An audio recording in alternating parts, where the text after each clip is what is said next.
తాకట్లో ఉన్న బంగారాన్ని విడిపించి ఆ రోజున మార్కెట్ ధర కట్టి మిగిలిన డబ్బును మీకు అందిస్తుంది కొమ్మూరి గోల్డ్. అప్పట్లో అమ్మ మీరు ఆర్థికంగా ఇబ్బంది పడ్డారని చెప్పారు కదా ఫస్ట్లో అంతా అంత అమ్మ కష్టపడ్డారు, మీరు కష్టపడ్డారు. నాన్నగారు చనిపోయారు నా ఈ 7 ఇయర్స్లో మా నాన్నగారు చనిపోయారు. నేను, మా బ్రదర్, మా చెల్లాయి అందరినీ మీరు చూసుకుని ఉంటారు. ఇది పెట్టి ఎలాగా మా అమ్మకి ఎంత తెలుసా వయసు 23. చాలా యాంగ్. చాలా యాంగ్. అప్పుడు ఆవిడికి పాట తప్ప ఏం తెలీదు. బతిమాలినా కూడా ఎవరు కోరస్ ఇవ్వరు ఆ కాలంలో. ఇప్పుడు కోరస్ అంటే అందరూ వచ్చేస్తారు కదా, ఇప్పుడు ఎంత ఛానల్, ఎన్ని ఛానల్ అట్లాగా రోజు కాదమ్మా, లేదమ్మా, అదంతా తెలీదు. వెళ్ళి ఒక్కొక్కరిని చూడాలి, వాళ్ళు ఒకరు చెప్తారు, ఇది ఒకరు చెప్తారు. ఎంత కష్టపడాలి అంత కష్టపడామా. తర్వాత మీరు ఫేమస్ అయిపోయిన తర్వాత బాగా మీకు ఆపర్చునిటీస్ బాగా వచ్చిన టైంలో మీరు తినడానికే నేరం లేదమ్మా, అంత ఫుల్ బిజీ, అంత ఫుల్ బిజీ. నచ్చదు ఫుడ్. పాటనే నాకు ఫుడ్. అంత బిజీ అయిపోయేటప్పుడు ఎలాగా మీకంతా మీరు కొంచెం హంబుల్ బిగినింగ్స్, అంటే చిన్న స్థాయి నుంచి మీరు ఇండస్ట్రీలో ఎదిగిన గాయని కాబట్టి నాకు డబ్బులు ఇవ్వండి అని డిమాండ్ చేయలేరు. వాళ్ళు ఏది ఇస్తే అదే తీసుకో. వాళ్ళు ఏది ఇస్తే నాకు ఏం తెలీదు, మా అమ్మకి ఏం తెలీదు. ఏంటంటే ఫస్ట్ మా అమ్మకి ఇచ్చిందే 50 రూపీస్ కోరస్కి. అదే ఆ ఇంట్లో ఇద్దరికి, మా అమ్మకి 50, నాకు 50. అందులో ఒక 50ని దాచిపెడతాం, ఒక 50లో బతుకుతాం. ఇలాగ కాలం, అలా కాలం మారింది. అక్కడి నుంచి ఎక్కడికి వెళ్ళిపోయారు ఈశ్వరి అమ్మ మీరు?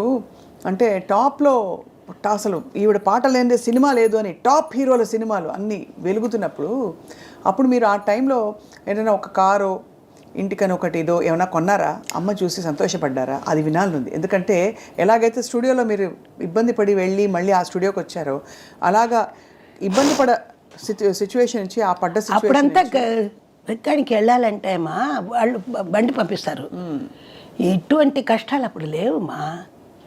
ఇప్పుడు ట్యాక్సీ అది ఇది అలా వెళతాం కదా, అట్లా లేదు. ఇంటికి కారు వస్తుంది, కోరస్ వాళ్ళకి కూడా కారు వస్తుంది. కోరస్ వాళ్ళకి మంచి భోజనం ఇస్తారు, అన్నీ చేస్తారమ్మా.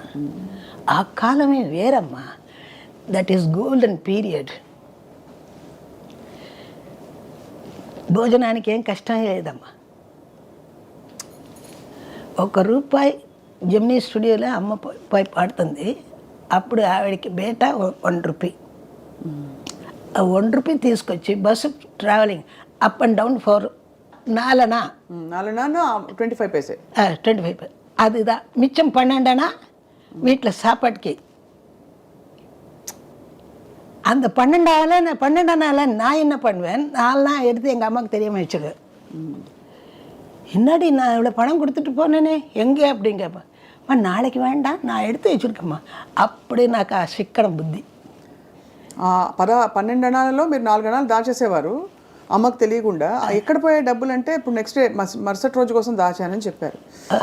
అసలు ఎంత అప్పటి నుంచి నాకు అది అలాగా రెస్పాన్సిబిలిటీ చేస్తే వచ్చింది. సో అప్పుడు తర్వాత నాకు మా చెల్లాయి, మా బ్రదరు ఇద్దరిని బాగా చెయ్యాలి, పెంచాలి. నాకు ఏం వద్దు, వాళ్ళిద్దరు బాగుండాలి. మనకు ఒక ఇల్లు కావాలి. ఫస్ట్ మా బ్రదర్ ఆ కారు కొనాలి. No, nothing doing. ఫస్ట్ ఇల్లు. మనకి కారు ఎక్కడ పెడతావు? మనకి ఇల్లు ఉంటేనే కారే ఉంటుంది. ఫస్ట్ మనం ఇదే నీ కార్లు అంగ పోరి అది పోరి, నో నథింగ్. ఫస్ట్ ఇల్లే కావాలి. మా అమ్మ కరెక్ట్, ఆవిడ చెప్పింది కరెక్ట్.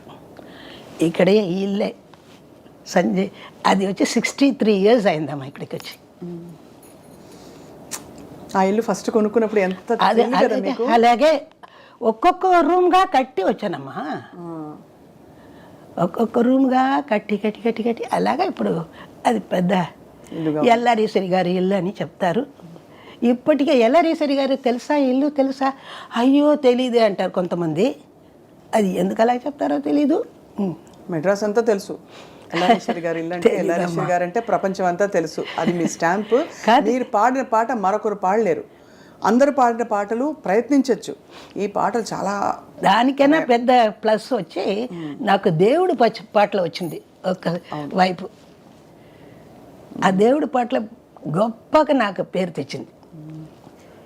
ఈ సైడ్ సినిమా పాటలు, ఆ సైడ్ దేవుడి పాటలు. అండ్ ఈ సైడ్ సినిమా పాటలు కూడా మామూలు సినిమా పాటలు కాదు, అంతా మొత్తం క్లబ్ డాన్సులు, ఇటువంటి పాటలు ఫుల్ ఇలాంటి రొమాన్స్ మాస్. ఇటువైపు ఏమో దేవుడు, దైవం. ఆ దేవుడు అంటే ఈ పేరు వచ్చి ఉంది కదా ఈశ్వరి అని, వాళ్ళకి అమ్మనే దిగి వచ్చినట్టు అలాగా చేస్తారు. ఆ టైంలో అమ్మ మీరు సీనియర్ గాయనీమణులు సుశీలమ్మ, జానకమ్మ, మీ కో సింగర్స్తో మీ అనుబంధం ఎట్లా ఉండేది? ఆరోగ్యంగా ఉంటుందమ్మా.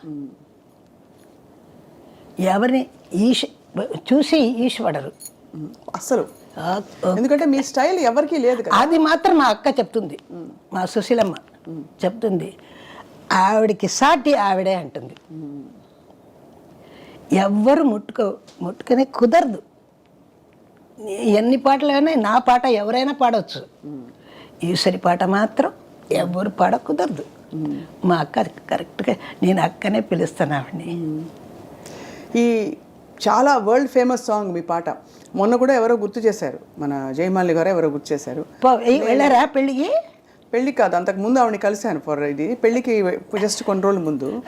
లే లే లే ఆ పాట, అది ఆ రికార్డింగ్ ఎక్స్పీరియన్స్ గురించి ఎలా జరిగింది? అది అది అక్కడే నేర్చుకొని అక్కడే పాడానమ్మా. రాత్రి పూట 6 o'clock వెళ్ళాను. సాయంత్రం మాస్టారు వచ్చారు. మాస్టర్ ఆ రోజు ఏంటంటే బాంబే టోస్ట్, బ్రెడ్లో బాంబే టోస్ట్ తీసుకొచ్చారు. తీసుకొచ్చి అంతా నేర్చుకొని, పాటలు నేర్చుకొని అక్కడ రూమ్లో కూర్చున్నాము. ఈశ్వరికి రా అన్నారు. నా మీద చాలా ఇష్టం మాస్టర్కి. అంతకుముందు ఆయన మ్యూజిక్లో లవ్ లవ్ లవ్ మీ మునగాడా, తర్వాత ఎస్ డార్లింగ్ అది వస్తుంది. అట్లాగా ఆ పాట ఇచ్చారు. ఇది 1 hourలో అయిపోయింది రికార్డింగ్. ఏం పాడుతుంది ఈవిడ అన్నారు మాస్టారు. సరే మనకు లక్కు. తర్వాత ఇందులో వచ్చి పాడమంటే పాడేవా. అప్పుడు అమ్మా ఈశ్వరి ఒక బ్రెడ్ మాస్టర్ చేతి నుంచి నేను తిన్నాను ఆ బాంబే టోస్ట్. మాస్టర్ అంటే మన ఘంటసాల గారు ఇంటి నుంచి వచ్చింది. అది నాకు ఇచ్చేసి ఆయన తిన్నారు. తర్వాత ఇద్దరు కలిసి పాడావు. అందులో వచ్చిందే పెట్టపెట్టలాడే పచ్చి వయసు పై పైకొచ్చింది అని అంటాను నేను. ఈ వార్త ఆయన వచ్చి వచ్చి వచ్చి అంటారు. మెరమెరలాడే మేని నునుపు మెత్తగా తగిలింది అని పాడతాను. అది వదిలేస్తారు. అది మెత్తగా తగిలింది, ఆ గ్యాప్ ఉంది కదా అంటాను నన్ను అంతే. అబ్బా, ఇటువంటి ఇదంతా నేను వేసేస్తాను. ఆయన అలా చూస్తారు, మాస్టర్ చూస్తారు. ఎంత ఈవిడికి ఎంత ఇలాగా. మామ వస్తారు. మాస్టర్ మామ అంటే కేవి మహాదేవ్. అవును. మామ ఎలాగంది ఆవిడ, పర్వాలేదా, పో ఎల్ల కరెక్టర్కి సాఫ్ట్ పో அப்படின்னு.